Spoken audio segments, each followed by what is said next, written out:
Faktor-faktor pesan dalam komunikasi persuasif. Apa itu pesan?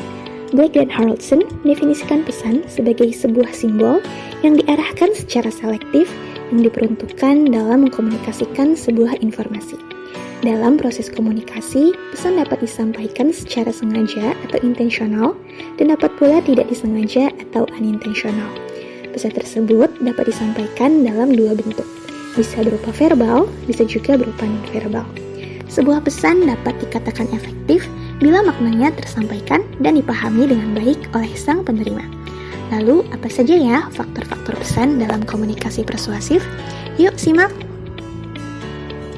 Bahasa dan makna dalam komunikasi persuasif. Arti atau makna tidak ada di dalam pesan, melainkan ada di dalam diri manusia dan merupakan respon yang tidak tampak.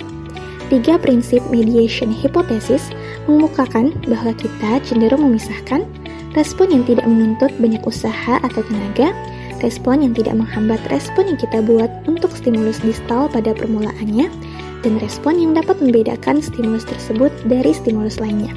Ada beberapa jenis arti dalam komunikasi, yaitu arti denotatif, struktural, kontekstual, dan konotatif. Bahasa sangat penting dalam proses komunikasi.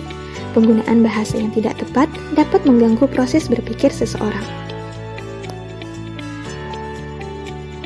Isi pesan persuasif. Terdapat 3 tujuan pesan komunikasi persuasif, yaitu membentuk tanggapan, memperkuat tanggapan, dan mengubah tanggapan. Dalam komunikasi persuasif, menggayakan pesan merupakan aspek yang penting, karena dapat membungkus pesan menjadi lebih menarik dan enak untuk dikonsumsi.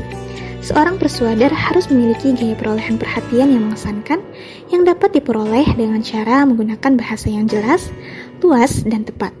Bahasa yang efektif mengandung 3 unsur, yaitu kejelasan, kelugasan, dan ketepatan.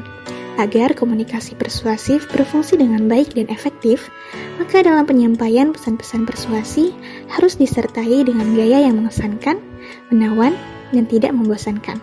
Untuk itu, ada 7 teknik yang bisa digunakan. Efek komunikasi tatap muka sebagai saluran dalam komunikasi persuasif. Saluran komunikasi adalah media yang digunakan untuk membawa pesan.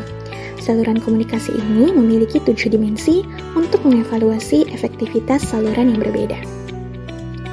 Komunikasi tatap muka dapat dibagi menjadi 2 jenis, yakni komunikasi interpersonal dan komunikasi kelompok. Komunikasi interpersonal adalah komunikasi langsung 2 orang atau lebih yang semua indranya berfungsi dan terdapat umpan balik secara langsung. Komunikasi persuasif dalam komunikasi tatap muka memiliki paling tidak 4 variasi situasi komunikasi.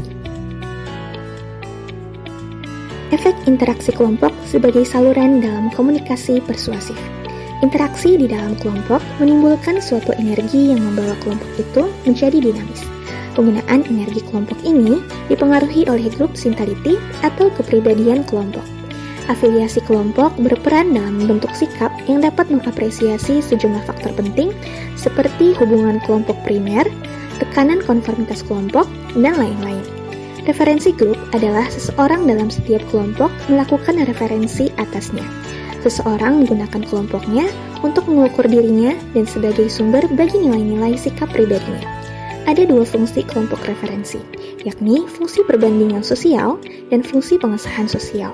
Sementara itu, efek persuasi dalam kelompok dapat dilihat dari 2 aspek, yakni kepaduan atau cohesiveness dan konformitas atau conformity. Penerima dan pengaruh komunikasi persuasi dipengaruhi oleh persuasibilitas. Persuasibilitas dapat diartikan sebagai kerentanan audiensi terhadap pesan persuasi yang diterimanya. Untuk menghasilkan persuasibilitas yang tinggi terhadap audiensnya, persuader perlu mengembangkan kebiasaan dalam komunikasinya. Berikut merupakan faktor-faktornya. Sementara, faktor yang berkaitan dengan persuasibilitas audiens yaitu: sekian video dari kami, semoga dapat bermanfaat. Thanks for watching.